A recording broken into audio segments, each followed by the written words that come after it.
Hello students, आज के lecture में बात करेंगे tetravalency of the carbon and allotropes of carbon. Okay, तो सबसे पहले बात करते हैं कार्बन के बारे में। कार्बन है, कार्बन का सिंबल C, एटॉमिक नंबर होता है 6, तो कॉन्फ़िगरेशन क्या आ जाएगा 2,4।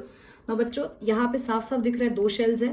पहले शेल को हम बोलेंगे K शेल, सेकेंड शेल को हम क्या बोलेंगे L शेल। तो K शेल में 2 इलेक्ट्रॉन्स है और L शेल में कितने इलेक्ट्रॉन्स है? 4 इलेक्ट्रॉन्स है। ठीक है, ऑक्टेट कंप्लीट करने के लिए कार्बन के पास अभी भी 4 इलेक्ट्रॉन्स और चाहिए। दूसरी चीज, सिंस कार्बन के आउटर मोस्ट शेल में 4 इलेक्ट्रॉन्स है एंड उसकी चाह रहेगी कि वो ऑक्टेट कंप्लीट करे, या फिर उसके पास तो यहाँ पे 2 ऑप्शंस होते हैं ऑक्टेट कंप्लीट करने के लिए या फिर डुप्लेट कंप्लीट करने के लिए। ठीक है, तो कार्बन पहले क्या कर सकता है, since it has 4 valence electron. Valence electrons मतलब number of electrons present in the outer most shell. तो what carbon can do is that carbon octet complete करने के लिए 4 इलेक्ट्रॉन्स को गेन करेगा, और 4 इलेक्ट्रॉन जब गेन करेगा तो कार्बन पे आएगा 4 नेगेटिव चार्ज और बनाएगा C4 माइनस का अनायन। दूसरा ऑप्शन ये है कि कार्बन लूज करे 4 इलेक्ट्रॉन्स को और बनाएगा C4 प्लस। ठीक है, 4 इलेक्ट्रॉन लूज हो गए, 4 नेगेटिव चार्ज गई तो कार्बन के ऊपर 4 पॉजिटिव चार्ज लग जाएंगे और बनेगा C4 प्लस कैटायंस। ठीक है, नाउ स्टूडेंट्स, कार्बन ये दोनों ही चीजें नहीं कर सकता है, बिकॉज ये दोनों ही चीजें करना कार्बन को स्टेबिलिटी से दूर लेके जाती है। बोथ दीज कंडीशन, ठीक है, याद रखो, both these conditions takes carbon far away from achieving stability. ठीक है, एक चीज याद रखो, फ्रॉम अचीविंग स्टेबिलिटी। मान लेते हैं अगर कार्बन सोचता कि मैं 4 इलेक्ट्रॉन्स को गेन कर लूं, तो स्टूडेंट्स कार्बन की साइज इतनी छोटी होती है कि अगर वो 4 इलेक्ट्रॉन गेन कर पाएगा तो कार्बन पे जो न्यूक्लियर चार्ज होता है, मतलब कार्बन के अंदर कितने प्रोटॉन्स है? 6 प्रोटॉन्स है। ठीक है, तो ये 6 प्रोटॉन्स, इतना इनके पास न्यूक्लियर फोर्स नहीं होता है कि 4 इलेक्ट्रॉन्स जो एक्स्ट्रा आएंगे उनको संभाल सके और उनको एटम के अंदर रख सके। ठीक है, कार्बन की साइज भी क्या होती है, काफी छोटी होती है, तो 4 इलेक्ट्रॉन्स को अकोमोडेट करना it is not that easy. 4 electron lose कर पाना कार्बन अफोर्ड ही नहीं कर पाएगा। ठीक है, 4 इलेक्ट्रॉन्स लूज नहीं कर सकता, तो ये दोनों ही चीज नहीं कर सकता। तो कार्बन क्या करता है, देयरफॉर कार्बन, और इससे देखो अगर ये दोनों में से एक भी चीज करता तो कार्बन की स्टेबिलिटी क्या हो जाती थी, कम होती थी। तो देयरफॉर कार्बन क्या करेगा बच्चों, कार्बन अंडरगोज, ठीक है, it undergoes bonding by sharing, it's valence electrons. तो कार्बन ना ही कंप्लीटली अपने इलेक्ट्रॉन्स को गेन करता है, ना ही कंप्लीटली चारों इलेक्ट्रॉन्स को लूज करेगा, वो इलेक्ट्रॉन्स का क्या करता है, शेयरिंग करता है। क्या करता है, शेयरिंग, और इससे वो बनाता है मॉलिक्यूल्स। तो पहले हम कार्बन का जो मॉलिक्यूल देखेंगे दैट इज मीथेन मॉलिक्यूल। ठीक है, मीथेन मॉलिक्यूल। तो देखो ये कैसे फॉर्म होता है methane molecule. Now students, methane का जो फॉर्मूला है दैट इज CH4। ठीक है, तो यहाँ पे कितने कार्बन है, एक कार्बन है, एटॉमिक नंबर 6, कॉन्फ़िगरेशन क्या आएगा 2,4 आएगा। हाइड्रोजन कितने हैं, 4, तो मैं चारों लिख रही हूँ 1 2 3 4, चारों का एटॉमिक नंबर 1, कॉन्फ़िगरेशन 1 1 1। तो कार्बन क्या सोचेगा, ऑक्टेट कंप्लीट करे, और हाइड्रोजन क्या सोचेंगे, डुप्लेट कंप्लीट करे। कार्बन को ऑक्टेट कंप्लीट करने के लिए 4 इलेक्ट्रॉन्स चाहिए। ठीक है, हाइड्रोजन को डुप्लेट कंप्लीट करने के लिए सबको एक एक चाहिए। तो कार्बन अपने चारों इलेक्ट्रॉन्स को और हाइड्रोजन एक एक इलेक्ट्रॉन्स आपस में क्या करेंगे, शेयर करेंगे। देखो कैसे, ये हो गया आपका कार्बन। ठीक है, तो ये हो गया कार्बन का न्यूक्लियस, एंड न्यूक्लियस हो गया। मैं outer most shell, first shell नहीं बना रही हूँ, सिर्फ आउटर मोस्ट शेल। तो ये हो गया कार्बन का आउटर मोस्ट शेल, जिसमें कितने इलेक्ट्रॉन्स है स्टूडेंट्स, 1 2 3 4। इसका कॉन्फ़िगरेशन क्या है, 2,4 प्लस, अब ये हो गया हाइड्रोजन का न्यूक्लियस, और ये हो गया हाइड्रोजन का एक ही शेल इसके पास, जिसमें कितने इलेक्ट्रॉन्स है, एक इलेक्ट्रॉन है। कितने इलेक्ट्रॉन है, एक। ऐसे कितने हाइड्रोजन के एटम्स हैं, 4 है। ठीक है, तो कार्बन अपने एक एक इलेक्ट्रॉन 4 हाइड्रोजन के साथ शेयर करेगा। ये देखो, जैसे ये हो गया कार्बन, ये हो गया न्यूक्लियस, एंड ये हो गया, क्या हो गया, ये शेल हो गया। ठीक है, तो यहाँ पे हो गया, ये हाइड्रोजन ने एक शेयर किया, ये दूसरे हाइड्रोजन ने शेयर किया, ये तीसरे हाइड्रोजन ने शेयर किया, एंड ये चौथे हाइड्रोजन ने क्या किया, शेयर किया, H H और H। तो देखो यहाँ पे कार्बन के 4 इलेक्ट्रॉन्स थे, 1 2 3 4, और रिमेनिंग 4 किसके आएंगे, हाइड्रोजन हाइड्रोजन हाइड्रोजन हाइड्रोजन। ठीक है, अभी ये जो मॉलिक्यूल बनी है मीथेन की, इसमें कार्बन का जो कॉन्फ़िगरेशन है, कार्बन की जो कॉन्फ़िगरेशन है दैट इज 2,8 हो गया। देखो कार्बन के पास अब चेक करो आउटर मोस्ट में कितने हैं, 1 2 3 4 5 6 7 8, और 2 तो उसके फर्स्ट शेल में है ही, 2 उसके फर्स्ट शेल में है ही। ठीक है, 4 तो पहले से ही थे, 4 उसने कहाँ से मिले, शेयरिंग से लिए, तो 2,8 ऑक्टेट कंप्लीट हो चुका। तो ये नियरेस्ट किसका इसने कॉन्फ़िगरेशन अचीव किया है, नोबल गैस का अचीव किया है, दैट इज कौन सा, नियॉन। वेरएज हाइड्रोजन, एक एक हाइड्रोजन की बात करो तो एक हाइड्रोजन के पास 2 इलेक्ट्रॉन्स है, तो इसने किसका कॉन्फ़िगरेशन अचीव किया, कौन से नियरेस्ट नोबल गैस का, हीलियम का अचीव किया है। अगर आपको इसको ल्यूविस डॉट स्ट्रक्चर में लिखने बोला जाए तो आप कुछ इस तरीके से लिखेंगे, कार्बन हो गया, ठीक है, चारों तरफ यहाँ पे हाइड्रोजन हाइड्रोजन हाइड्रोजन और हाइड्रोजन। ठीक है, यहाँ पे 2 इलेक्ट्रॉन्स कार्बन हाइड्रोजन के बीच में शेयर हुआ, यहाँ 2 शेयर हुआ, यहाँ 2 इलेक्ट्रॉन्स शेयर हुआ, और इनके बीच में भी 2 इलेक्ट्रॉन्स क्या किए, शेयर किए। अगर आप इसको बॉन्ड लाइन में लिखोगे तो देखो 2 इलेक्ट्रॉन्स का शेयर होना मतलब एक बॉन्ड बनता है, तो ये हो गया एक कोवालेंट, ये हो गया दूसरा कोवालेंट, ये हो गया तीसरा कोवालेंट बॉन्ड, और ये हो गया चौथा कोवालेंट बॉन्ड। अगर आपको इसे कंडेंस में लिखना है तो ये हो जाएगा CH4, and this is your methane molecule. Clear है ये चीज। तो this is the formation of methane molecule. कितने मीथेन मॉलिक्यूल में 4 कोवालेंट बॉन्ड बनते हैं, कितने कोवालेंट बॉन्ड बनते हैं, 4 कोवालेंस बॉन्ड। अब आगे बढ़ते हैं कार्बन डाइऑक्साइड के फॉर्मेशन की तरफ। Alright, so let's proceed with the formation of carbon dioxide. Proceed with the formation of carbon dioxide, जिसका फॉर्मूला होता है स्टूडेंट्स CO2। अब देखो CO2 मतलब क्या, एक कार्बन है और 2 ऑक्सीजन है। कार्बन का एटॉमिक नंबर 6, ऑक्सीजन के एटॉमिक नंबर कितने होते हैं, 8 होते हैं। कार्बन का कॉन्फ़िगरेशन आएगा 2,4, ऑक्सीजन का 2,6 एंड दूसरे ऑक्सीजन का 2,6। तो इन तीनों को ही क्या कंप्लीट करने का है, ऑक्टेट कंप्लीट करने का है। ठीक है, इससे इनको क्या मिलती है, ऑक्टेट से अगर इनको मिल गया तो उससे उनको क्या मिलेगी, स्टेबिलिटी मिलेगी। तो ये क्या करते हैं, क्या प्रेफर करते हैं, इलेक्ट्रॉन्स को शेयर करना। They prefer sharing of electron. तो मतलब बॉन्ड किस तरीके का बनेगा, कोवालेंट बॉन्ड बनेगा। कैसा बॉन्ड बनेगा स्टूडेंट्स, कोवालेंट बॉन्ड। अब देखो क्या होगा, कार्बन को 4 इलेक्ट्रॉन्स चाहिए, मतलब उसको चारों के चारों देखो जितना इलेक्ट्रॉन्स चाहिए होता है उतना ही वो लोग शेयर भी करेंगे। ठीक है, तो 4 इलेक्ट्रॉन्स है तो 4 इलेक्ट्रॉन्स क्या करना पड़ेगा, शेयर भी करना पड़ेगा। तो जाहिर सी बात है उसमें से 2, और ऑक्सीजन को कितना चाहिए, 2 चाहिए, तो वो 2 शेयर करेगा। इसको कितना चाहिए, 2 चाहिए, तो ये 2 शेयरिंग करेगा। तो कार्बन अपने चारों के चारों इलेक्ट्रॉन शेयर करेगा, ये वाला ऑक्सीजन 2 शेयर करेगा, और ये वाला ऑक्सीजन 2 शेयर करेगा। देखो कैसे। ठीक है, तो फॉर एग्जाम्पल स्टूडेंट्स, ये हो गया आपका कार्बन का न्यूक्लियस, ठीक है, और ये हो गया कार्बन का आउटर मोस्ट शेल। तो कितने इलेक्ट्रॉन्स है, 4, 1 2 3 4। देखो 4 इलेक्ट्रॉन्स है, 2 इससे शेयर करेगा, 2 सेकेंड वाले से, तो इसके लिए 2 मैंने अलग अलग किए हुए हैं। तो यहाँ पे कार्बन का कॉन्फ़िगरेशन क्या है, 2,4 है, प्लस एक ऑक्सीजन, ये ऑक्सीजन का सिंबल हो गया, ये हो गया उसका न्यूक्लियस, और ये हो गया उसका outer most shell. First shell मैंने नहीं बनाया हुआ है। आउटर मोस्ट में कितने इलेक्ट्रॉन्स है, 6 में से 2 क्या करेगा, शेयर करेगा, तो 2 यहाँ बना दो। रिमेनिंग कितने बचे, 4 बचे, 1 2 3 4। ठीक है, यहाँ पे ऑक्सीजन का कॉन्फ़िगरेशन कितना है, 2,6 है। फिर स्टूडेंट्स यहाँ पे आ जाएगा आपका दूसरा ऑक्सीजन, ये ऑक्सीजन का सिंबल हो गया, ये हो गया न्यूक्लियस, और ये हो गया उसका शेल। इसके पास भी कितने इलेक्ट्रॉन्स आउटर मोस्ट में, 6 है। 6 में से 2 कहाँ जाएगा, शेयरिंग में जाएगा। बचे कितने, 1 2 3 4, 1 2 3 4 5 6। ठीक है, अब देखो क्या होगा, ये हो गया कार्बन, कार्बन का न्यूक्लियस, और ये हो गया कार्बन का शेल। ठीक है, अब देखो ये हो गया, यहाँ से आया पे बॉन्ड बनाने ऑक्सीजन, और यहाँ से भी आया बॉन्ड बनाने ऑक्सीजन। ठीक है, ये हो गया ऑक्सीजन का न्यूक्लियस, और ये हो गया ऑक्सीजन का न्यूक्लियस।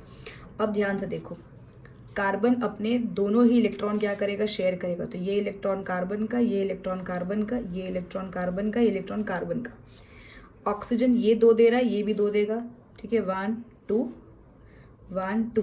तो कार्बन के तो चारों इलेक्ट्रॉन शेयरिंग में चले गए, ऑक्सीजन के आउटर मोस्ट में से सिर्फ 2 गए, इसके पास 2 इलेक्ट्रॉन्स बच गए, और ये वाले ऑक्सीजन के पास भी इसके 2 इलेक्ट्रॉन्स क्या हो गए, बच गए हैं। करेक्ट है। तो ये अभी यहाँ पे देखो, यहाँ पे कार्बन की जो कॉन्फ़िगरेशन है, कार्बन के फर्स्ट में 2 इलेक्ट्रॉन्स तो होता है, अब आउटर मोस्ट में कितने हो गए, 4 तो उसके खुद के हैं, 4 शेयरिंग से मिल गए, सो 1 2 3 4 5 6 7 8, 2,8। ऑक्सीजन 1 का चेक करो, 2 तो उसके पास पहले से ही है फर्स्ट शेल में, आउटर मोस्ट में कितना हो गया, 1 2 3 4 5 6 7 8। तो दोनों ने ही किसका कॉन्फ़िगरेशन अचीव किया, नियॉन का कॉन्फ़िगरेशन अचीव किया। अगर आपको मैं बोलूँ इसका ये लिखो लुईस डॉट स्ट्रक्चर, तो आप कैसे लिखोगे, कार्बन ने अपने 1 इलेक्ट्रॉन 2 इलेक्ट्रॉन, देखो इलेक्ट्रॉन्स कितने 4, ये हो गए 2 ऑक्सीजन के यहाँ से शेयर किया, और 1 2 ये 2 ऑक्सीजन के इस साइड से शेयर हुआ। करेक्ट है। और ऑक्सीजन के ऊपर, एक ऑक्सीजन के ऊपर 4 इलेक्ट्रॉन्स रह गए, मतलब 2 पेयर्स इलेक्ट्रॉन्स रह गए जो बॉन्डिंग में पार्टिसिपेट नहीं किए। इन इलेक्ट्रॉन्स को हम लोग क्या बोलते हैं, लोन पेयर इलेक्ट्रॉन्स। क्या बोलते हैं स्टूडेंट्स, लोन पेयर। तो हर ऑक्सीजन के ऊपर 2 लोन पेयर रह गया, बराबर है। तो आप इसको अभी कंडेंस फॉर्म में कैसे लिखोगे, या फिर बॉन्ड लाइन में पहले कैसे लिखोगे, आपको सिर्फ बॉन्ड लाइन में बॉन्ड वाला ही दिखाना होता है, लोन पेयर नहीं बनाना होता है। तो देखो 1 पेयर मतलब 1 बॉन्ड, तो यहाँ पे 2 पेयर से मतलब 2 डबल बॉन्ड यहाँ पे, और इस साइड पे भी डबल बॉन्ड, ठीक है। आपको लोन पेयर यहाँ पे दिखाने की जरूरत नहीं है। तो ये हो गया बॉन्ड लाइन स्ट्रक्चर, और कंडेंस क्या आ जाएगा, CO2। So this is the formation of carbon dioxide which has multiple bonds, and कौन सा, वो भी डबल बॉन्ड, जहाँ पे एक ऑक्सीजन के ऊपर 2 लोन पेयर इलेक्ट्रॉन्स होते हैं, या फिर नॉन बॉन्डिंग इलेक्ट्रॉन्स भी आप उन्हें क्या कर सकते हो, बोल सकते हो। So this is the formation of carbon dioxide.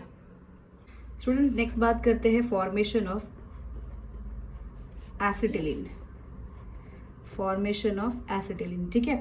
Acetylene का फॉर्मूला होता है CH ट्रिपल बॉन्ड CH, ठीक है, एंड जिसको आप कंडेंस में C2H2 भी लिख सकते हो।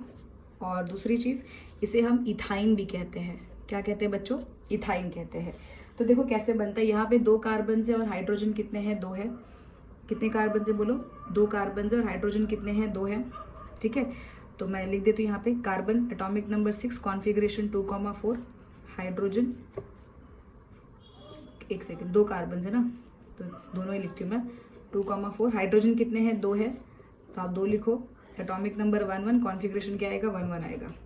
अब यहाँ पे स्टूडेंट्स क्या होगा कि कार्बन ना आपस में भी इलेक्ट्रॉन्स को क्या करते हैं, शेयर करते हैं। देखो फर्स्ट वाले कार्बन के आउटर मोस्ट में 4 इलेक्ट्रॉन्स है, ठीक है, उसको चाहिए कितने, 4 और चाहिए, तो एक तो उसको, एक हाइड्रोजन उसको देगा, बाकी 3 क्या करेगा, सामने वाले कार्बन के साथ क्या करेगा, वो शेयर करेगा। जैसे कि ये देखो मैं डायरेक्टली आपको बॉन्डिंग का डायग्राम बना रही हूँ। ये हो गया कार्बन, उसका न्यूक्लियस, और ये हो गया उसका शेल, ठीक है। फिर स्टूडेंट्स ये हो गया उसका सामने वाला कार्बन, सामने इलेक्ट्रॉन ये लोग क्या करेंगे, शेयर करेंगे। ये हो गया दूसरा कार्बन। अब कार्बन के आउटर मोशन में कितने इलेक्ट्रॉन्स होते हैं, 4, तो जिसमें से एक वो छोड़ देगा किसके लिए, हाइड्रोजन के लिए। तो यहाँ पे आएगा हाइड्रोजन शेयरिंग करने, और यहाँ पे भी स्टूडेंट्स कौन आएगा, हाइड्रोजन आएगा, हाइड्रोजन। तो ये एक इलेक्ट्रॉन कार्बन ने हाइड्रोजन को दे दिए, तो एक हाइड्रोजन का एक हो गया, ये हो गया हाइड्रोजन का। अब इस कार्बन के पास एक तो चला गया, बचे कितने, 3, तो वो बाकी 3 इलेक्ट्रॉन क्या करेगा, सामने वाले के साथ शेयर करेगा। इस कार्बन का भी एक इलेक्ट्रॉन चला गया, बचे कितने, 3, तो वो क्या करेगा, कार्बन के साथ सामने शेयर करेगा, ठीक है। तो बेसिकली आप इसको लुईस डॉट स्ट्रक्चर में कुछ इस तरीके से लिख सकते हो, कार्बन, ठीक है, यहाँ पे 3 इलेक्ट्रॉन्स इसके, ये वाले कार्बन के भी 3 इलेक्ट्रॉन्स, फिर इस कार्बन का 1 इलेक्ट्रॉन, हाइड्रोजन का 1 इलेक्ट्रॉन शेयर हुआ, एंड इस कार्बन का 1 इलेक्ट्रॉन, हाइड्रोजन का 1 इलेक्ट्रॉन क्या हुआ, शेयर हुआ। ये हो गया इसका Lewis dot structure. Bond line क्या आएगा, कार्बन, देखो 1 पेयर मतलब 1 बॉन्ड, 3 पेयर मतलब कितने बॉन्ड है, 3 बॉन्ड है, 1 पेयर मतलब सिंगल बॉन्ड, 1 पेयर मतलब सिंगल बॉन्ड, ठीक है। तो ये हो गया एसिटिलीन का फॉर्मूला। एंड कंडेंस क्या आ जाएगा, कितने कार्बन है, 2, हाइड्रोजन कितने हैं, 2। तो यहाँ पे there is a formation of triple bond between carbon and single bond between the 2 hydrogen, ठीक है। तो ये समझ लो। ओके स्टूडेंट्स नेक्स्ट बात करते हैं एलोट्रोपी की। एलोट्रोपी का जो कंसेप्ट है, डेफिनेशन से एग्जाम में पूछ लेते हैं आपको, तो एलोट्रोपी में क्या होता है बच्चों कि एक ही एलिमेंट जब डिफरेंट फॉर्म्स में एग्जिस्ट करता है, जैसे कि एक एलिमेंट है उसका एक फॉर्म हो गया, जैसे फॉर्म 1 हो गया, वो दूसरे फॉर्म में भी एग्जिस्ट कर रहा है फॉर्म 2, वो तीसरे फॉर्म में भी एग्जिस्ट कर रहा है फॉर्म 3, ठीक है। तो जब एक element existence of a single element in 2 और मोर फॉर्म्स, तो ये फिनोमेनन को हम क्या कहते हैं, एलोट्रोपी कहते हैं। क्या कहते हैं बच्चों इस फिनोमेनन को, एलोट्रोपी। और ये जो अलग अलग जो फॉर्म्स है इन्हें हम क्या कहते हैं, एलोट्रोप्स कहते हैं। क्या कहते हैं इन्हें, एलोट्रोप्स। वापस एक बार, द एग्जिस्टेंस ऑफ, लिख लो इसको, the existence of single element into 2 और more different forms are called as, the phenomenon is known as allotropy and the various forms are called as allotropes. Now बच्चों ये जो forms जो बनते हैं इनमें फर्क क्या होता है, इनकी सबकी फिजिकल प्रॉपर्टीज जो है, मतलब they have different physical property and इनका सिमिलैरिटी क्या होता है, सिमिलर क्या होता है, इनकी केमिकल प्रॉपर्टीज क्या होती है, सेम होती है, मतलब they have same chemical property. याद रखो, एक ही एलिमेंट के अलग अलग फॉर्म्स को हम एलोट्रोपी कहते हैं, उन वेरियस फॉर्म्स को हम एलोट्रोप्स कहते हैं, ठीक है। And allotropes have different physical properties but these forms they have same chemical property, ठीक है। याद रखो स्टूडेंट्स। नाउ कार्बन के भी एलोट्रोप्स होते हैं। कार्बन जो है, कार्बन वो नेचर में 3 फॉर्म में एग्जिस्ट करता है। फर्स्ट है diamond, next is graphite and उसके बाद आता है फुलरीन। क्या आता है स्टूडेंट्स, फुलरीन, जिसमें से डायमंड जो है this is crystalline form of carbon.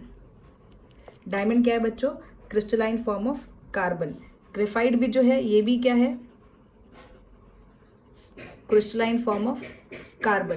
Crystalline form का मतलब क्या होता है कि जब आप डायमंड ग्रेफाइट के क्रिस्टल स्ट्रक्चर्स की स्टडी करोगे, ठीक है, तो उसमें आप देखोगे कि एटम्स, आयंस या फिर मॉलिक्यूल्स ये एक तरीके में अरेंज होते हैं, मतलब इनका एक पैटर्न होता है अरेंजमेंट। ऐसे नहीं कि कोई एटम कहीं पे भी प्लेस्ड है, आयंस का कोई अरेंजमेंट नहीं है। एक इनका जो अरेंजमेंट होता है वो क्या होता है, रेगुलर होता है, ठीक है, फिक्स्ड होता है। तो ऐसे सॉलिड्स को हम क्या बोलते हैं, क्रिस्टलाइन सॉलिड्स बोलते हैं। तो diamond graphite they exist in the crystalline form, ठीक है। फिर कार्बन के, देखो अगर एग्जाम में आता है what are the crystalline forms of carbon, तो आपका आंसर आएगा डायमंड और ग्रेफाइट। अगर आपको किसी ने पूछा कि कार्बन के अमॉर्फस फॉर्म्स क्या है, अमॉर्फस, ठीक है। नाउ स्टूडेंट्स, अमॉर्फस मतलब क्या होता है, फॉर्म। अमॉर्फस मतलब क्या, विदाउट एनी फॉर्म, ठीक है। जैसे कि कोल हो गया, कोक हो गया, चारकोल हो गया, ठीक है, चारकोल हो गया। फिर और से बहुत सारे हैं, फॉर एग्जाम्पल लैम्प ब्लैक हो गया। आप जब दिया जलाते हैं तो जो काला काला धुआं निकलता है, ठीक है, वो हो गया। देन वुड चारकोल हो गया। लकड़ियां जब आप जला देते हो तो जो एशेस रह जाते हैं, दैट इज व्हाट, एशेस वो किसका बना होता है, कार्बन का ही होता है पूरा, बट वो क्रिस्टलाइन फॉर्म के नहीं होते हैं, वो क्या होते हैं, अमॉर्फस फॉर्म। तो अमॉर्फस फॉर्म्स में क्या होता है ना बच्चों कि एटम्स, आयंस या मॉलिक्यूल्स का कोई भी रेगुलर अरेंजमेंट नहीं होता है। एटम्स, आयंस या मॉलिक्यूल्स का कोई भी रेगुलर अरेंजमेंट नहीं होता है, ठीक है। नाउ स्टूडेंट्स, फर्क क्या है कि जब डायमंड और ग्रेफाइट ये दोनों ही कार्बन का बना होता है तो उनके इसमें इतनी फर्क क्यों आती है। मैं आपको पहले कंपैरिजन बताती हूँ कि डायमंड और अगर आप ग्रेफाइट को कंपेयर करोगे तो आपको क्या नोटिस करने मिलेगा। देखो, कंप्लीट दोनों ही कार्बन के बने हैं। These are the allotropes of carbon, मतलब they are made up of carbon, ठीक है। तो कंपैरिजन में देखो, जैसे कि फर्स्ट पॉइंट आ जाता है ना स्टूडेंट्स कि डायमंड नेचुरली अकर करता है, diamond occurs naturally in free state, ठीक है। वेर एज स्टूडेंट्स जो ग्रेफाइट होता है वो नेचुरली भी अगर करता है और हम उसे आर्टिफिशियली क्या करते हैं, सिंथेसाइज भी करते हैं, मतलब हम खुद भी उसे बनाते हैं ग्रेफाइट को, ठीक है। ये चीज़ याद रखना। नेक्स्ट स्टूडेंट्स ये है कि डायमंड जो है वो पूरे नेचर में सबसे हार्डेस्ट सब्सटेंस है। It is the hardest substance found in the nature. किसका बना है, कार्बन का। ग्रेफाइट भी पूरा किसका बना है, कार्बन का, लेकिन ग्रेफाइट को अगर आप टच करोगे it is soft and greasy to touch, it is soft and greasy to touch. ठीक है, तीसरी चीज ये है स्टूडेंट्स कि डायमंड की जो रिलेटिव डेंसिटी है वो क्या है, काफी ज्यादा है, एंड ग्रेफाइट की जो रिलेटिव डेंसिटी है वो क्या होती है, कम होती है। फोर्थ पॉइंट स्टूडेंट्स ये आएगा कि डायमंड जो है it is non conductor, it is non conductor of heat and electricity. मतलब डायमंड कार्बन का बना हुआ है, वो हीट और इलेक्ट्रिसिटी का कंडक्ट नहीं करता, तो ग्रेफाइट भी कार्बन का बना हुआ है तो वो भी नहीं करना चाहिए ना, पर वो करता है। Graphite it is a conductor of, it is a conductor of heat and electricity. ठीक है, याद रहेगा ये पॉइंट। एक और पॉइंट ये है बच्चों कि डायमंड के क्रिस्टल को हम लोग ऑक्टाहेड्रल क्रिस्टल भी कहते हैं। क्या कहते हैं स्टूडेंट्स इसको, octahedral crystal. Whereas graphite के क्रिस्टल्स को हम लोग क्या कहते हैं, हेक्सागोनल क्रिस्टल भी कहते हैं। क्या कहते हैं बच्चों इसको, हेक्सागोनल क्रिस्टल। इसका रीजन मैं आपको बताती हूँ। ठीक है, याद रहेगा ये चीज। और एक और पॉइंट लिख सकते हो, डायमंड किसी भी सॉल्वेंट में डिसॉल्व नहीं होता, सोल्यूबल नहीं होता। ग्रेफाइट कुछ कुछ सॉल्वेंट्स में क्या होता है, सोल्यूबल होता है। अब जरा पढ़ते हैं कि जब दोनों ही चीजें कार्बन की बनी हुई है तो डायमंड सबसे हार्डेस्ट और ग्रेफाइट सबसे सॉफ्ट और ग्रीसी कैसे हो जाता है तो कार्बन है ना, तो फिर इतना इनकी फिजिकल प्रॉपर्टीज में, वही तो हमने पढ़ा एलोट्रोप्स का मतलब क्या होता है, different physical properties but they have same chemical properties. समझ में आ रहा है। डायमंड ग्रेफाइट दोनों को अगर बर्न करोगे तो काला धुआं ही निकलेगा, सूटी फ्लेम निकलेगा, लेकिन डायमंड इलेक्ट्रिसिटी कंडक्ट नहीं कर रहा है, ये कर रहा है, ये हार्डेस्ट सब्सटेंस है, ये तो सॉफ्ट और ग्रीसी टच में है। ठीक है, तो इसके पीछे का क्या रीजन है वो हम बात करते हैं अभी। ओके, तो बच्चों क्वेश्चन क्या है कि why there is a difference between the properties, the physical properties of the allotropes. ठीक है, मैं वापस जरा बताती हूँ। डायमंड और एंड ग्रेफाइट, इनके फिजिकल प्रॉपर्टीज में इतना फर्क क्यों है, ठीक है, इतना ह्यूज डिफरेंस क्यों आता है। तो स्टूडेंट्स इसका मेन रीजन है कि इनका स्ट्रक्चर डिफरेंट होता है। स्ट्रक्चर ही क्या होता है, डिफरेंट होता है, याद रखो ये चीज। ठीक है, डायमंड ग्रेफाइट के फिजिकल प्रॉपर्टीज में इतना फर्क क्यों आता है, दोनों तो बने कार्बन के ही है, तो इतनी फर्क क्यों है प्रॉपर्टीज में, बिकॉज उनका स्ट्रक्चर क्या होता है, अलग होता है। नो, डायमंड का स्ट्रक्चर कैसा होता है, पहले मैं आपको बात करती हूँ कि डायमंड का स्ट्रक्चर देखो कैसे होता है। डायमंड के स्ट्रक्चर में आप अगर देखोगे, उसके क्रिस्टल के स्ट्रक्चर में एक कार्बन 4 कार्बन से क्या होता है, बॉन्डेड होता है। एक कार्बन 4 कार्बन से क्या होगा, बॉन्डेड होगा। ठीक है, एक कार्बन 4 कार्बन से क्या होता है, बॉन्डेड होता है। कुछ इस तरीके से। तो इससे क्या होता है ना स्टूडेंट्स, मैं आपको एक रफ बना के दे रही हूँ, तो इससे एक 3 डायमेंशन 3D में क्या होता है, एक बड़ा ही नेटवर्क क्या होता है, क्रिएट होता है। ठीक है, so this is a 3 dimension giant network. और इसका ये 3D स्ट्रक्चर, फैला हुआ जो 3D स्ट्रक्चर है, ये स्ट्रक्चर ही रिस्पॉन्सिबल है कि डायमंड जो है वो नेचर में सबसे हार्डेस्ट सब्सटेंस है और जिसकी मेल्टिंग पॉइंट जो है लगभग 3550 डिग्री सेल्सियस के आसपास होती है। तो what is the main reason, that is a 3D giant network. ठीक है, और ये कार्बन कार्बन के बीच की जो बॉन्डिंग होती है वो डायमंड के अंदर क्या है, कोवालेंट बॉन्ड ही होता है। ठीक है, और सिंस पूरा डायमंड कार्बन का ही बना हुआ है, इसके लिए जब आप डायमंड को हीट करोगे तो इट बर्न्स विथ अ सूटी फ्लेम, सूटी फ्लेम। क्लियर है ये चीज। वेरएज अगर मैं ग्रेफाइट की बात करूं स्टूडेंट्स, ग्रेफाइट के स्ट्रक्चर की, तो ग्रेफाइट का जो स्ट्रक्चर है, क्रिस्टल स्ट्रक्चर, तो ग्रेफाइट के स्ट्रक्चर में जो कार्बन्स है दे आर अरेंज्ड इन अ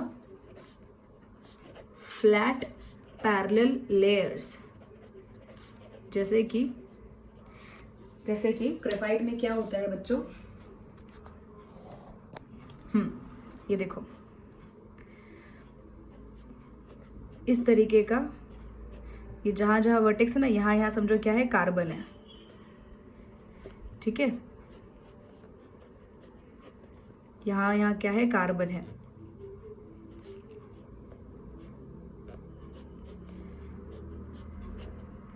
ये क्या है, कार्बन है। और ये समझो एक लेयर हो गया, this is layer 1, this is layer 1। इसके नीचे एक और लेयर होगा, ठीक है। इसके नीचे क्या होगा,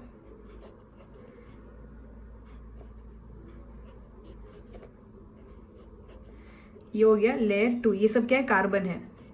तो ग्रेफाइट के केस में अगर आप ध्यान दोगे तो एक कार्बन सिर्फ 3 कोवैलेंट बॉन्ड बनाता है। एक कार्बन कितना कोवैलेंट बॉन्ड बनाता है, 3 कोवैलेंट बॉन्ड, ठीक है। समझो दिस इज लेयर 2। एक और लेयर है,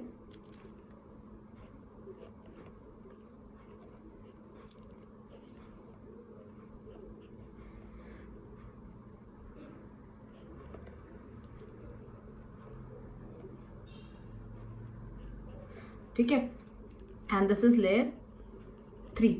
तो ये सब जो वर्टेक्स है यहाँ पे सब क्या है स्टूडेंट्स, कार्बन है। तो ये ग्रेफाइट का कुछ 3 डायमेंशन स्ट्रक्चर, ग्रेफाइट का कुछ इस तरीके का दिखाई देता है। ग्रेफाइट का 3 डायमेंशन स्ट्रक्चर हमको कुछ इस तरीके का दिखाई देता है। And these are the parallel layers of, और देखो कार्बन जिस तरीके से अरेंज्ड है तो यहाँ पे दिख रहा है एक हेक्सागोनल की रिंग बन रही है। ये जो है ना, ये carbon carbon carbon carbon carbon carbon, तो ये हेक्सागोनल क्या होती है, रिंग बनती है। तो there is a parallel layers of the carbon का हेक्सागोनल रिंग का पैरेलल लेयर्स बनता है। समझ में आ रही बात। और बच्चों दूसरी चीज कि जैसे ये एक लेयर हो गया, ये दूसरा लेयर हो गया, तो ग्रेफाइट के केस में 2 लेयर्स के बीच में जो फोर्स ऑफ अट्रैक्शन होती है वो काफ़ी कमज़ोर होती है। 2 एडजेसेंट लेयर्स जो आपस में से चिपके रहते हैं, मैंने यहाँ पे स्पेस दिखाया बट स्पेस नहीं होता, तो 2 लेयर्स के बीच में दिख रहा है, जैसे ये लेयर हो गया, तो 2 लेयर्स के बीच में जो फोर्स ऑफ अट्रैक्शन होता है वो काफ़ी वीक होती है। और उस वीकेस्ट फोर्स ऑफ अट्रैक्शन को हम लोग क्या बोलते हैं, वैन डर वाल्स फोर्सेस कहते हैं। क्या कहते हैं बच्चों, वैन डर वाल्स फोर्सेस, या क्या कहते हैं उसको, वैन डर वाल्स फोर्सेस, ठीक है। This is the weakest physical force. इसके लिए पता है क्या, ये देखो, ये जो पेंसिल का जो लिड है ये किसका बना हुआ है, ये ग्रेफाइट का बना हुआ है। अगर मैंने जरा सा ऐसे क्या, दिख रहा है पेंसिल का एक लेयर क्या हो गया, बाहर आ गया। पर अगर आप इसको हीट करने जाओ तो इनकी मेल्टिंग पॉइंट ये सब क्या रहेगी, बहुत ज्यादा रहेगी। बट आ गया ना, पेंसिल का एक लेयर बाहर आ गया। इसका मतलब क्या होता है कि लेयर्स के बीच में जो लेयर्स के बीच में जो फोर्स ऑफ अट्रैक्शन है वो काफी वीक है। और वो फोर्स ऑफ अट्रैक्शन का नाम क्या है, van der Waals forces. Clear है। तो ये हो गया, देखो डायमंड का कैसा स्ट्रक्चर है, 3 डायमेंशन में एकदम जायंट नेटवर्क आता है, बराबर है। इस क्रिस्टल को हम लोग क्या बोलते हैं, ऑक्टाहेड्रल क्रिस्टल कहते हैं। दूसरी चीज कि यहाँ पे एक कार्बन 4 कार्बन को कोवैलेंटली क्या होता है, बॉन्डेड रहता है। कोवैलेंट मतलब there is a sharing of electron. Graphite के केस में हमारे पास पैरेलल लेयर्स बनते हैं। क्या बनता है बच्चों, पैरेलल लेयर्स बनता है। और हर एक लेयर में कार्बन की क्या बनती है, हेक्सागोनल रिंग बनती है। 2 एडजेसेंट लेयर में 2 लेयर्स एक दूसरे को अट्रैक्ट करके रखते हैं। वो बहुत कमजोर फोर्स ऑफ अट्रैक्शन होता है, जिसे हम क्या बोलते हैं, वैन डर वाल्स फोर्सेस, ठीक है, which is the weakest physical force. इनका स्ट्रक्चर ही रीजन है कि डायमंड को अगर मेल्ट करने जाओगे तो 3500 डिग्री सेल्सियस की टेम्परेचर लगेगी। वेरेज ग्रेफाइट ये सबसे हार्डेस्ट सब्सटेंस होता है, और वेरेज जो ग्रेफाइट है अगर ये एकदम सॉफ्ट और ग्रीसी टच में होता है, ठीक है। आप पेंसिल के लिड को टच करो तो it is very soft and greasy to touch. Second thing, diamond electricity conduct नहीं कर पाता बिकॉज कहीं पे भी कुछ भी फ्री इलेक्ट्रॉन्स नहीं निकलता, यहाँ पे कोई भी फ्री इलेक्ट्रॉन्स नहीं होता। वेरएज इस केस में सिंस एक कार्बन सिर्फ 3 कार्बन से बॉन्डेड होता है, एक कार्बन सिर्फ 3 कार्बन से ही बॉन्डेड रहता है, ठीक है। तो इस वजह से एक कार्बन के आउटर मोस्ट शेल में 4 इलेक्ट्रॉन्स होते हैं, तो उसमें से 3 क्या है, बॉन्डेड है, एक रह गया। तो ये जो इलेक्ट्रॉन जो रह जाते हैं इसी को हम लोग क्या बोलते हैं, फ्री इलेक्ट्रॉन्स। अगर किसी सॉलिड में फ्री इलेक्ट्रॉन्स की मौजूदगी हो तो उसके पास टेंडेंसी होती है इलेक्ट्रिसिटी कंडक्ट करने की। इसके लिए डायमंड बहुत ही बखूबी इलेक्ट्रिसिटी क्या करता है, कंडक्ट करता है। इसको हर इसके लेयर्स में क्या होते हैं, फ्री इलेक्ट्रॉन्स प्रेजेंट होते हैं। याद रहेगा। सो आई होप ये लेक्चर क्लियर है। अगले लेक्चर में हम बात करेंगे ऑर्गेनिक कंपाउंड्स के बारे में, उनके फीचर्स के बारे में, उनकी प्रॉपर्टीज के बारे में, और फिर धीरे धीरे हम चैप्टर के अंदर अंदर क्या करेंगे, एंटर करेंगे। Alright, if in case there is still any doubts, so you can ask me in the comment section. Okay, thank you.